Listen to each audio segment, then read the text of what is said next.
Bonjour tout le monde, effectivement. Je répète les gens qui m'imitent.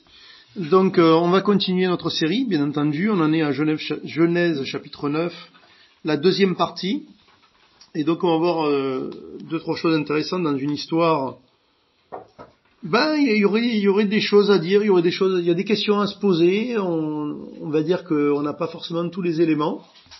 Donc on va essayer de voir qu'est-ce qu'on doit faire quand on n'a pas tous les éléments.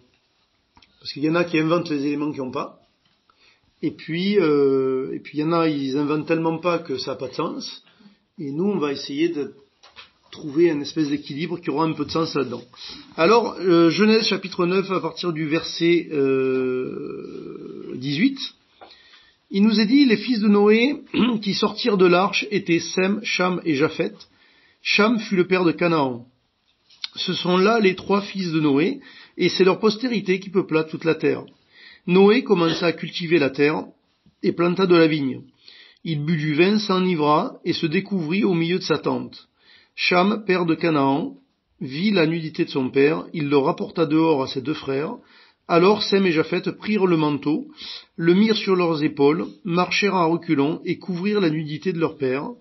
Comme leur visage était détourné, ils ne virent point la nudité de leur père.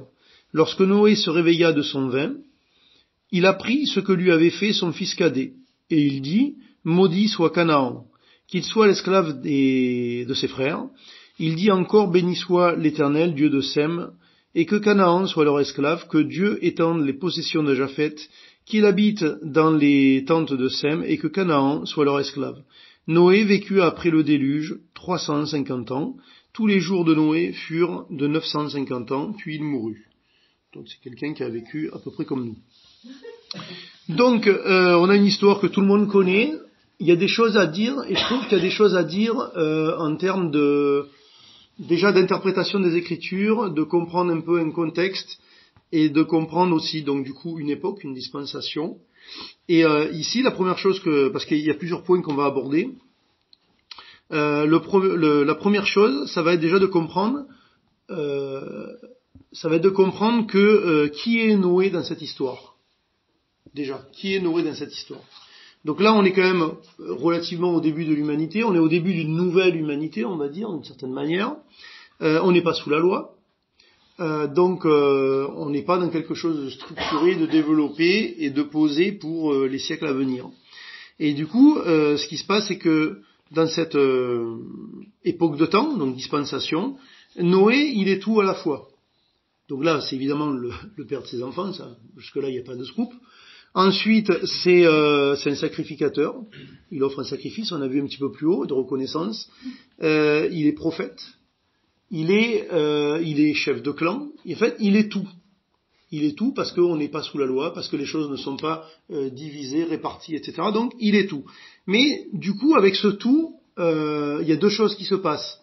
Une première, c'est qu'il a une autorité qui est liée à une fonction. Et la deuxième, c'est qu'il dit des choses de la part de Dieu. Et voilà, c'est de Dieu. Donc, il y a des choses qui ont une dimension prophétique. Et c'est ce qu'on va voir ici.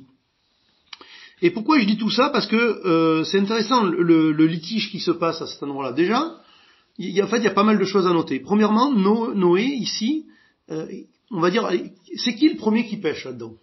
C'est Noé. Qui est-ce qui n'est pas, on va dire, apparemment dans le texte, qui n'est pas jugé et réprimandé? Noé. C'est quand même lui qui se saoule. Alors, vous avez des commentateurs qui vont nous expliquer que il n'était pas au courant de la fermentation du raisin, donc il savait pas qu'il allait... D'accord. Peut-être, j'en sais rien, le texte ne le dit pas. Le texte dit qu'apparemment, il n'a pas fait quelque chose de bien, en tout cas. C'est ce qui est sous-entendu. Donc Noé, il est en position d'autorité, il fait quelque chose de pas bien, et il n'est pas, a priori, réprimandé par Dieu. Et c'est même lui qui va réprimander les autres, en fait. Ça, c'est intéressant, d'abord, pour comprendre une chose.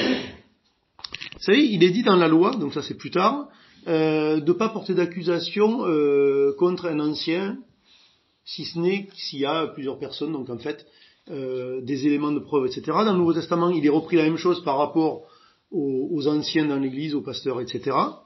Donc est-ce que ça veut dire que parce que tu as telle fonction, tu es intouchable? On n'a rien à te dire. Non. Par contre, ceux qui sont dessous doivent respecter la fonction. Je ne parle pas de la qualité de l'homme, je parle de la fonction. Et donc, de ce fait, c'est pour ça que dans la loi et plus tard, il faut plusieurs personnes pour avoir, on va dire, un dossier solide s'il y a quelque chose à reprocher. Et si c'est pas le cas, eh ben ceux qui sont dessous, grosso modo, effectivement, ils n'ont rien à dire. Par contre, ce qu'on peut dire, c'est que, alors là, forcément pour eux, ça aurait été compliqué vu la situation, mais pour nous, si nous sommes sous une autorité, nous devons nous y soumettre, mais nous pouvons nous retirer de l'autorité si nous voulons, et nous mettre ailleurs. Mais se retirer de l'autorité ne veut pas dire parler contre l'autorité précédente. Et ça, c'est des éléments à avoir pour nous. Donc ici, Noé, il est pas blâmé, lui pour le coup, il n'y a pas de sanction pour lui. La raison est que je n'en sais rien. Et bien en fait, personne n'en sait rien. La raison en est que Dieu a décidé que non. Je pense, quand même, si j'ai une petite idée, c'est que on est encore une fois dans une forme de début, et si vous voulez, dans ce début, Dieu veut asseoir des fondamentaux. Et donc, l'autorité de Noé, il veut l'asseoir. Et du coup, le fait qu'il se soit saoulé, etc., Dieu n'en fait pas, a priori, n'en fait pas cas. En tout cas, il n'y a pas de conséquences. D'ailleurs, je dirais une chose, c'est que Noé qui se saoule, qui est dans sa tente et qui est nu dans sa tente, en termes de conséquences, ça gêne personne normalement. Ça pose pas de problème en fait. Par contre, il y a eu un autre problème qui est soulevé ici. Et le problème, c'est Cham, donc un de ses fils.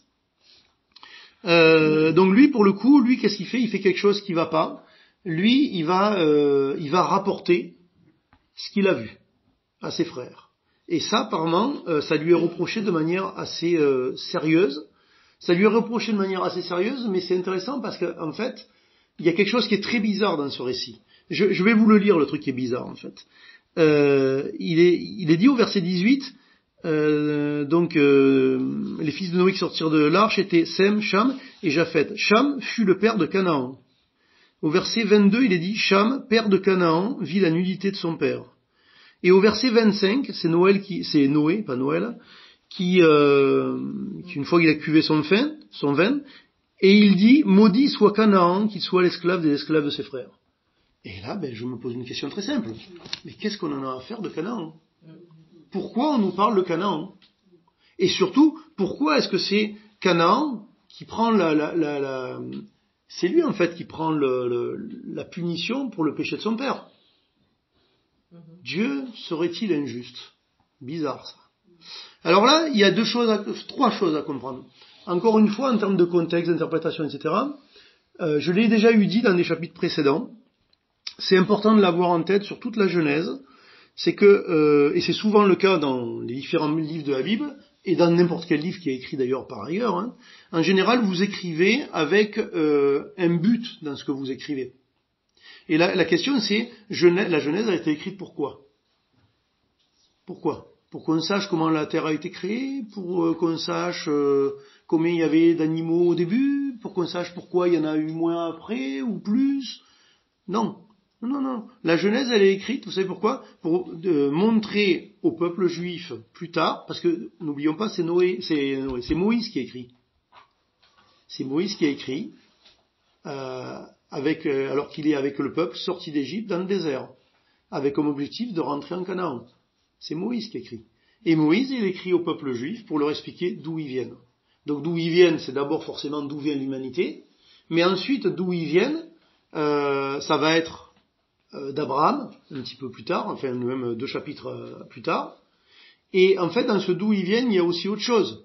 Il y a Moïse, il est dans le désert avec le peuple aurait dû rentrer en Canaan, n'est pas rentré, mais son successeur va le mener en Canaan, avec un projet.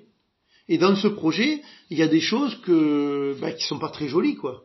En gros, Dieu va leur demander quand même d'exterminer des peuples. Il va pas leur demander de faire des traités de paix, de faire des accords économiques, non. Il va leur dire, vous allez, en gros, zigouiller tout ce qui dépasse. Donc c'est pas très humaniste, je vous le dis. Et du coup, en fait, on s'aperçoit d'où vient le pourquoi que. Et d'où vient le pourquoi que, c'est que le Cham était le père de Canaan. Et donc ça, c'est le premier point que j'ai développé. Donc pourquoi je dis ça? Parce que ça veut dire que quand eux ils vont aller en terre promise, ils vont exterminer entre autres et notamment et essentiellement des Cananéens. Donc les descendants d'un des fils de ce Cham. Donc en fait il y a une prophétie qui est donnée de la part de Noé. Parce que Noé, là, si c'est, je veux dire, vous êtes un homme, on vous apprend que votre fils, il a rapporté le fait que vous étiez dans un état pas correct, etc., etc. C'est contre lui que vous avez quelque chose à dire. Pourquoi son petit-fils? Pourquoi son fils? Aucune raison. Si ce n'est qu'il y a un ordre, il y a quelque chose qui est prophétique et qui est donné par Dieu. Deuxième chose, on peut se dire quand même néanmoins d'un point de vue naturel, et voilà, au niveau de la terre, mais ce Canaan, il semble quand même récolter à la place de son père. Ben moi je vais vous dire une chose, il y a des choses des fois qui ne sont pas écrites dans la Bible et on est obligé de croire qu'elles sont d'une certaine manière. Et là, il n'y a pas 50 solutions. Soit Dieu est injuste, et il fait payer le péché du père sur le fils, soit c'est autre chose. C'est que Dieu sait pourquoi est-ce qu'il châtie Canaan. Et là, il y a quelque chose qui n'est pas dit, pour le coup. Et là, pour le coup, Dieu fait l'inverse de Cham. Il ne dit pas pourquoi est-ce que Canaan est jugé. Alors que Cham, il découvre le péché de son père et il le dit aux autres. Et la troisième chose qu'il y a, c'est qu'en fait, donc on pourrait dire, mais tiens, c'est drôle, finalement, Cham, il passe au travers du filet, quelque part. Vous n'avez pas l'impression qu'il passe au travers du filet? Maudit soit Canaan, ta postérité, elle sera maudite. Ben oui, mais Cham, alors, qu'est-ce qu'on fait avec Cham? Ben Cham, en fait, il est jugé là-dedans, en fait. Parce que, regardez, là, évidemment, je ne l'ai pas lu, mais au chapitre suivant, donc en Genèse 10, évidemment, et au verset 6, il est dit, les fils de Cham furent Cush, Mitzraïm, Put et Canaan. Donc ça veut dire, j'essaye de pas tous vous perdre, ça veut dire que la sanction qui tombe sur le péché de Cham, c'est qu'un quart de sa descendance est maudite. Et après, qu'est-ce qui se passe? Il se passe que pour une raison qui ne nous est pas révélée, certainement que Canaan a fait des choses qui n'étaient pas bien. Alors, et après, il y a des commentateurs qui s'embarquent dans des trucs de folie, où en fait Canaan, il aurait été participant dans le péché de Cham, ou alors c'est Cham qui aurait couché avec sa mère et ça aurait donné Canaan. Mais bon, des trucs... je pense qu'il n'est pas utile d'aller pousser les choses aussi loin. Donc, Cham, il est sanctionné par le fait qu'un quart de sa postérité est maudite. Canaan, pour un péché personnel que nous ne connaissons pas, toute sa descendance est maudite. Noé n'est pas sanctionné parce qu'il est en position d'autorité et que Dieu veut asseoir cette autorité. Et on va voir une autre chose. On va voir une chose, c'est que parce qu'on pourrait se dire aussi, tiens, Cham, quand même, ce qu'il a fait, bon, c'est pas bien, d'accord, mais il y a plus grave, quoi. Je sais pas, mais bon, il y a plus grave, quoi. C'est pas non plus, c'est pas non plus. Ben en fait, il y a déjà un degré de gravité que nous ne voyons pas, c'est que son attitude, elle est incorrecte dans l'absolu, et elle est incorrecte en plus devant une personne qui a une fonction particulière de la part de Dieu. Ce qui sous-entend, et ça c'est intéressant peut-être pour nous de manière un peu plus pratique, des fois on a des mauvaises pensées contre des gens, oui, des mauvaises pensées alors, qui peuvent être justifiées, moyennement justifiées, pas justifiées, ça dépend, et qui peuvent être des autorités. Alors je dirais dans la nation, mais même dans l'Église. Et du coup, la question c'est pourquoi est-ce que j'ai cette mauvaise pensée et pourquoi je nourris cette mauvaise pensée? Parce que là, vous remarquerez une chose, c'est que Cham, c'est pas bien qu'il ait dit dans quelle situation était son père, mais en même temps, il n'a pas menti. Il n'a rien dit de faux. Et nous, souvent, on est là, parce que ce que je dis est vrai, je pense que j'ai le droit de le dire. Ce n'est pas toujours le cas. Et c'est souvent pas le cas, en fait. Et donc, ok. voilà, donc Cham, il a rapporté un truc qu'il n'avait pas à rapporter. Et donc on peut se dire, voilà, pourquoi. Et dans ce pourquoi, on peut se dire que Cham, soit il avait un litige personnel avec son père, soit je dirais, d'une certaine manière, consciemment ou inconsciemment, il veut prendre la place de l'autre, en fait. Et du coup, nous, on a besoin peut-être de se poser les mêmes questions, de se dire, tiens, telle personne, là, j'ai souvent des griefs contre cette personne-là. Est-ce que c'est correct d'en avoir? Les griefs sont peut-être justes, des fois, c'est pas faux. Mais est-ce que c'est normal que j'entretienne ce genre de pensée? Et est-ce qu'il n'y a pas quelque chose de tordu un peu plus loin derrière dans ma tête, dont je m'aperçois peut-être pas de prime abord? Peut-être que je m'aperçois pas de prime abord. Vous savez notamment une chose, personne n'aime être pris la main dans le sac. Et vous savez, en fait, plus vous lisez la Bible et plus vous connaissez Dieu, plus vous êtes quelqu'un qui est conscient que vous êtes pris en permanence la main dans le sac. Et donc, au bout d'un moment, soit vous acceptez ça et les solutions de Dieu qui vont avec, donc la grâce de Dieu, le sang de Christ, etc., soit, d'une manière ou d'une autre, on va essayer de se justifier et d'expliquer d'une manière ou d'une autre qu'on n'est pas si mauvais, qu'il y a pire que nous, que l'autre, t'as vu ce qu'il a fait? Oh, et puis lui, attends, lui, il est pasteur, franchement, ça va quoi, hein, dire, c'est pas, voilà. Et peut-être que c'est vrai que c'est pas terrible, hein, mais c'est pas à moi à juger. D'abord, ça me fait pas du bien à moi d'entretenir ce genre de pensée. Et éventuellement, en finalité, comme je l'ai dit tout à l'heure par rapport à Noé et à la fonction, si je suis sous une autorité, je suis là pour y être soumise. Je suis pas là pour juger l'autorité. Par contre, j'ai le droit de me mettre sous d'autres autorités. Mais si je veux me mettre sous une autre autorité, c'est pas pour tirer à boulet rouge sur la précédente, non plus. C'est silence radio. Et je passe à autre chose parce que je pense que je dois vivre autre chose ailleurs avec d'autres personnes. C'est tout. Vous voyez ?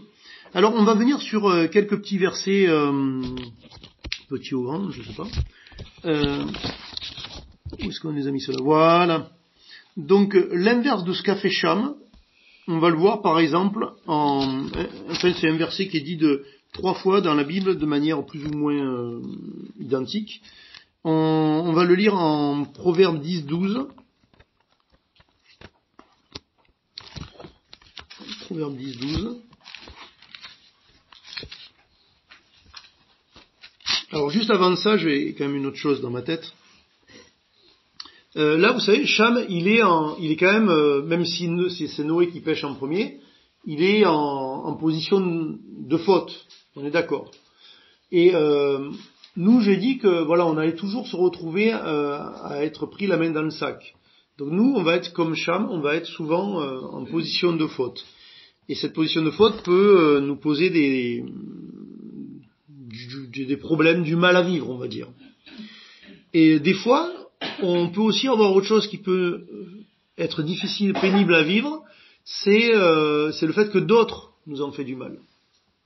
Et je dirais que dans les deux cas, il y a deux situations en fait. Là, je schématise, vraiment, c'est des grosses lignes sur la vie, hein, parce que la vie est beaucoup plus compliquée que ça quand même. Hein. Mais en fait, que ça soit moi qui suis en tort ou les autres qui sont en tort vis-à-vis de moi, il y a deux situations. Il y a une situation qui est réparable et il y a une situation qui n'est pas réparable. Donc la situation qui est réparable, réparons-la si on peut la réparer. Et la situation qui n'est pas réparable, il faut passer à autre chose. Il faut estimer que Dieu l'a permis pour mon bien, puisque tout concourt au bien de celui qui aime Dieu, que Dieu est capable de changer le mal en bien, comme on le verra à la fin de la Genèse avec Joseph, et qu'on voit de manière concrète dans plein de situations dans la Bible. Donc voilà, ce qui n'est pas réparable, ce qui ne peut pas être changé, je dois le prendre comme étant la limite, Dieu a permis ça, et moi je dois vivre avec, ou on va dire en oubliant, ou en passant à autre chose. Je prendrai deux situations.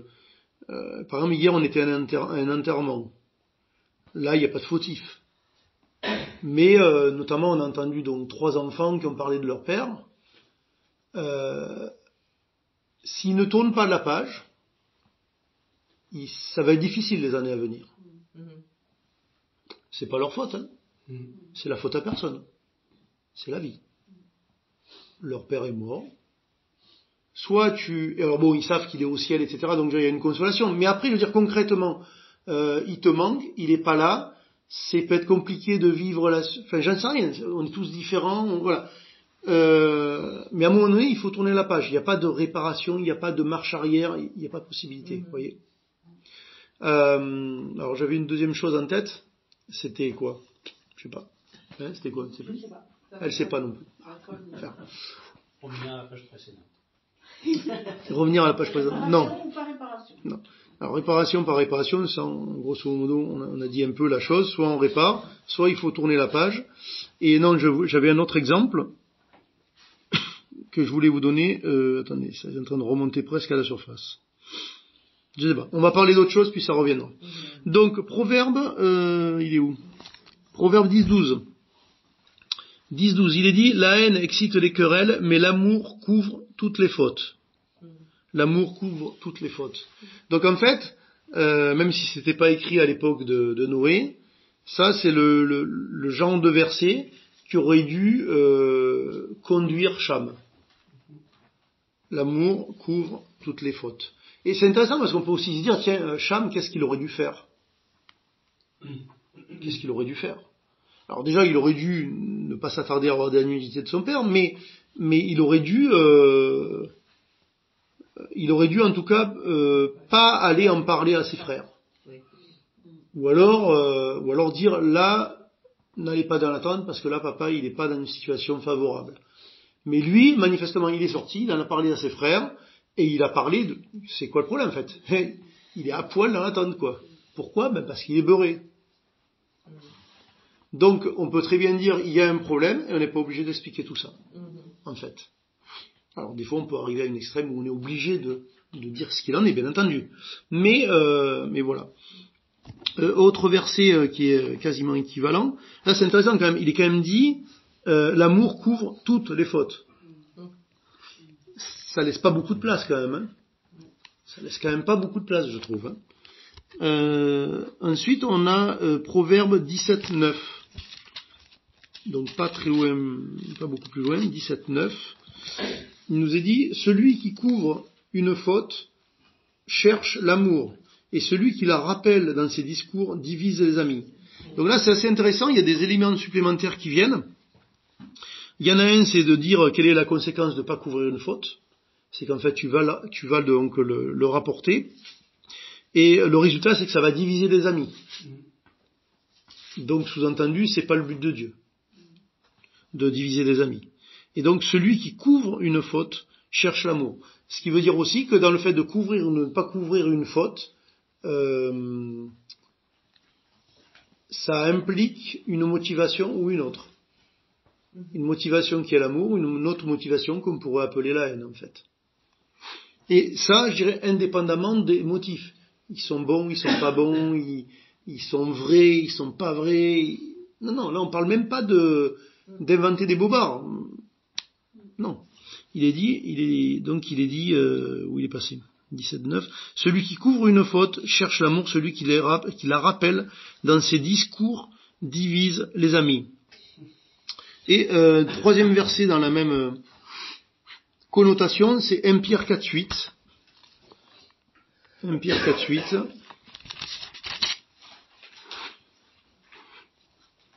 1 Pierre 4.8, il est dit, avant tout, ayez les uns pour les autres une ardente charité, car la charité couvre une multitude de péchés.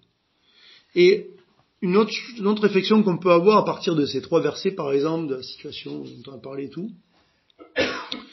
Donc déjà là, une chose qu'on comprend, c'est peut-être vous savez, on a ce proverbe en français de tourner 7 fois la langue dans la bouche avant de dire quelque chose, ce que nous faisons pas souvent, mais on sait tous qu'on aurait le faire, mais on a tendance à pas le faire.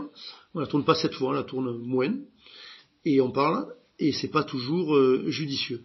Et donc ici, 1 Pierre 4:8, voilà. Il nous dit avant tout les uns pour les autres, ayez les uns pour les autres une ardente charité, car la charité couvre une multitude de péchés.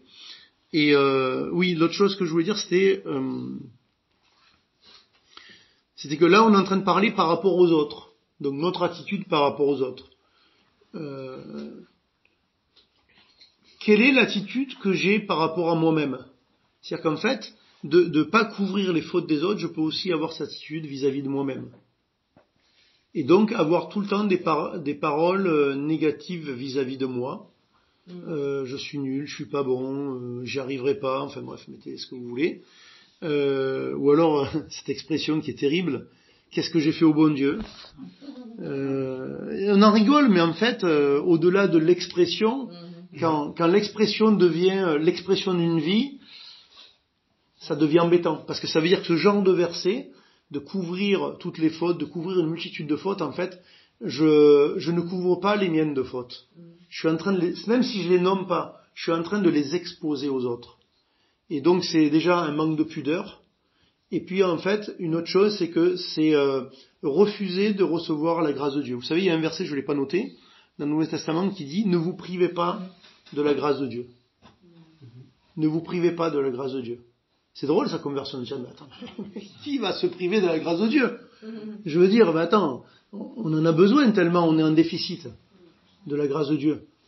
Ouais, réfléchissez des fois à ce qui sort de votre bouche, à ce qui tourne dans votre tête, à comment ça fonctionne à l'intérieur, et vous apercevrez que on couvre souvent pas nos fautes, et que en fait, quelquefois, on se prive de la grâce de Dieu. Et il nous a dit de ne pas nous priver de la grâce de Dieu. Et vous savez pourquoi? Parce qu'on en a absolument besoin. C'est pas optionnel en fait. C'est pas optionnel. Si on était à moitié pécheur, ça pourrait être optionnel. Sauf que là, on est 100% pécheur. Donc, ce n'est pas optionnel. On a besoin de la grâce de Dieu. Et donc, on a besoin de couvrir toutes les fautes. Et notamment, déjà les nôtres. Et vous savez, des fois, on couvre pas les fautes des autres. Pourquoi? Parce que je suis tellement rempli dans ma tête je suis trop court, je suis nul, je suis machin, tout ça, qu'en fait, le débordement de ça, c'est que c'est un petit peu de vengeance sur les autres, un petit peu de salir les autres pour que j'ai l'impression d'être un peu moins sale, etc. en fait. Mais c'est pas forcément conscient, souvent. C'est ça le truc. C'est pour ça que des fois, il faut un peu réfléchir sur la vie, réfléchir sur des versets, réfléchir sur ce que Dieu dit. Et une dernière chose, on finira là-dessus, dans cette histoire avec Noé, Cham et Canaan, du coup, la bonne attitude, c'est de croire ce que Dieu dit dans cette situation. C'est-à-dire que Dieu a décidé de ne, apparemment, grosso modo, rien dire sur Noé. Dieu a décidé qu'il y a quelque chose qui serait dit sur Canaan. Et Dieu a décidé de porter une forme de jugement également, ou en tout cas un jugement partiel sur Cham. Et vous savez, là-dedans, est-ce que là, il y en a un qui a le beau rôle? Quelque part, non. Il n'y en a aucun qui a le beau rôle. On va dire qu'on est en train de parler de 3 pécheurs. Noé s'est saoulé, Cham a fait du rapportage, et Canaan, on ne sait pas ce qu'il a fait, mais c'est lui qui a pris cher. Donc manifestement, c'était pas la gloire de Dieu, quoi, en tout cas. Donc on a 3 pécheurs, mais moi des fois je me pose la question, une fois que tout ça est passé, c'est quoi la bonne attitude de chacun devant Dieu? La bonne attitude de chacun devant Dieu, c'est d'accepter avec humilité ce que Dieu a dit. L'un que sa descendance serait maudite, l'autre qu'un quart de sa descendance serait maudite. Et le premier, Noé, acceptait la grâce de Dieu, qui justement ne dit rien, mais qui ne dit rien peut-être entre autres pour des raisons qui ne sont pas liées à lui-même. C'est pas parce qu'il est meilleur que les autres que Dieu ne dit rien. C'est parce qu'il a une position, c'est parce qu'on est au début et qu'on a soit une autorité, c'est parce que Dieu a décidé, des fois c'est juste le plan de Dieu et on ne sait pas. Et donc accepter ça c'est avancer avec Dieu. Vous avez, je vais vous donner un autre exemple, on terminera là-dessus. Il y a un exemple qui peut être plus parlant que ces trois personnages-là. C'est Saül, vous savez, le premier roi d'Israël. Donc, il est roi d'Israël pendant un certain temps, etc. Puis à un moment donné, il fait pas ce que Dieu dit, il fait pas ce que le prophète dit. Et Samuel, qui est prophète, il essaye de retenir Samuel, il déchire un pan du vêtement de Samuel, alors que Samuel vient de lui prophétiser, de lui dire qu'en fait, Dieu a enlevé la royauté de ses épaules. Et là, Samuel rajoute dans la prophétie, il dit, de la même manière que tu as déchiré mon manteau, ta royauté, Dieu la déchire aujourd'hui. Et on peut se dire, finalement, qu'est-ce qui reste à Saül après? Est-ce que Saül, il est disqualifié? Comme on pourrait dire, Cham et Canaan, ils sont disqualifiés dans l'histoire. Est-ce qu'ils sont disqualifiés? On ne sait pas, mais on pourrait avoir l'impression. Et Saül, c'est pas, on peut se dire, tiens, voilà, il a été roi, Dieu a fait une probation, il n'a pas été bon dans la probation.